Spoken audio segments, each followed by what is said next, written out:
কুরুক্ষেত্রের যুদ্ধ শেষ হল, পাণ্ডবরা জিতল, কিন্তু এটা কি সত্যি একটা জয় ছিল, নাকি এক বিশাল সভ্যতার শেষের শুরু? চলুন আজকের এই আলোচনায় আমরা ঠিক এইটাই ব্যবচ্ছেদ করে দেখব। কিভাবে এত বড় একটা বিজয়ের পরেই একটা গোটা সভ্যতা ধ্বংসের দিকে এগিয়ে গেল। ভাবুন তো একবার, লাইনটা কি বলছে?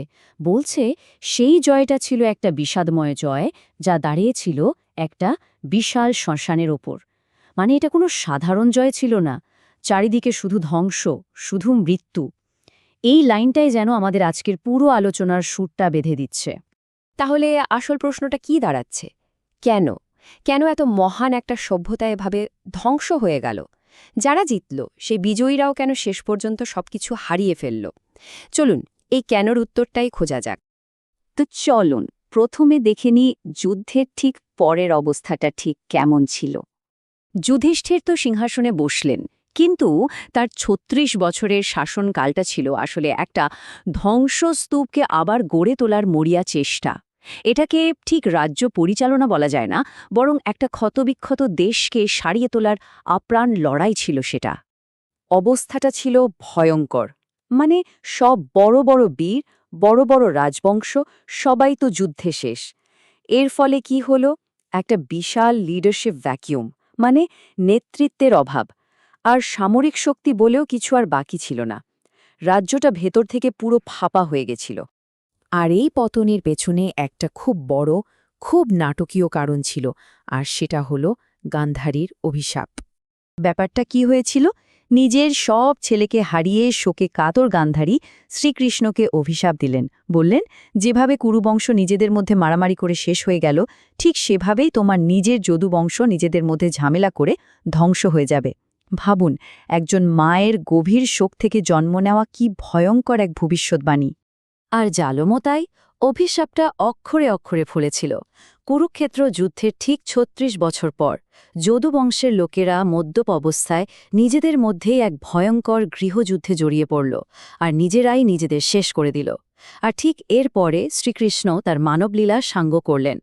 শ্রীকৃষ্ণের এই চলে যাওয়াটা কিন্তু শুধু একজন ব্যক্তির মৃত্যু ছিল না, না, এটা ছিল একটা গোটা যুগের অবসান।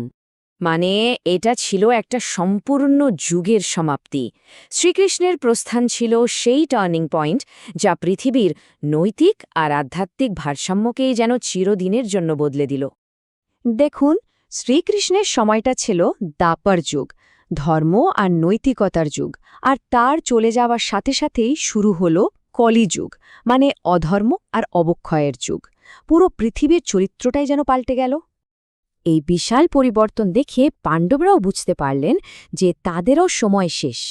যখন তারা খবর পেলেন যে তাদের প্রিয় বন্ধু শ্রীকৃষ্ণ আর নেই, আর তার স্বপ্নের শহর দ্বারকাও সমুদ্রে ডুবে গেছে, তখন তারা পুরোপুরি নিশ্চিত হলেন যে এই পৃথিবীতে তাদের আর কিছু করার নেই। কিন্তু গল্পটা শুধু অভিশাপ বা যুগের পরিবর্তনেই শেষ নয়, এর পেছনে কিছু বাস্তব মানে পরিবেশগত কারণও ছিল। চলুন এবার এক শুকিয়ে যাওয়া নদীর তীরের গল্পটা শুনি। এখনকার গবেষণাতেও দেখা যায় ঠিক ওই সময়টাতেই সরস্বতী নদী, যেটা ছিল ওই সভ্যতার একেবারে প্রাণকেন্দ্র, সেই নদীটা শুকিয়ে যেতে শুরু করে। আর নদী শুকিয়ে যাওয়া মানে তো জীবনও শুকিয়ে যাওয়া। ভয়ঙ্কর খরা দেখা দিল।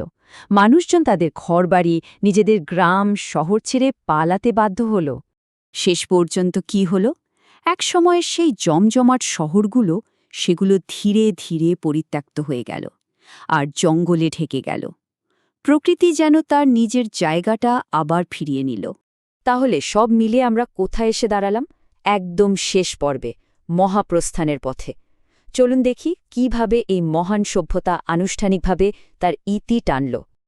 এই সভ্যতার বিলুপ্তির কয়েকটা ধাপ ছিল। প্রথমত, সিংহাসন তুলে দেওয়া হলো পরীক্ষিতের হাতে। এরপর পাণ্ডবরা তাদের শেষ যাত্রা মানে মহাপ্রস্থান শুরু করলেন। আর যেই না তারা গেলেন, অখণ্ড ভারতের সেই যে একটা কেন্দ্রীয় শক্তি ছিল, সেটা ভেঙে টুকরো টুকরো হয়ে গেল। কিন্তু সবচেয়ে বড় ক্ষতিটা কি হয়েছিল জানেন? সেই সময়ের যে উন্নত প্রযুক্তি আর জ্ঞান, সব হারিয়ে গেল। যা একসময় বাস্তব ছিল তা শুধু মানুষের স্মৃতিতে আর কবিতার পাতায় বেঁচে রইল। একটা জীবন্ত সভ্যতা নিছকই এক মহাকাব্যে পরিণত হল। তাহলে শেষ প্রশ্নটা এটাই, যখন একটা সভ্যতা শুধু কবিতার পাতায় বেঁচে থাকে, তখন কি তাকে সত্যি পতিত বা ধ্বংস হয়ে গেছে বলা যায়, নাকি এটাই তার অমর হয়ে থাকার অন্য কোনো উপায়? এই চিন্তাটা না হয় আজকের জন্য তোলা রইল।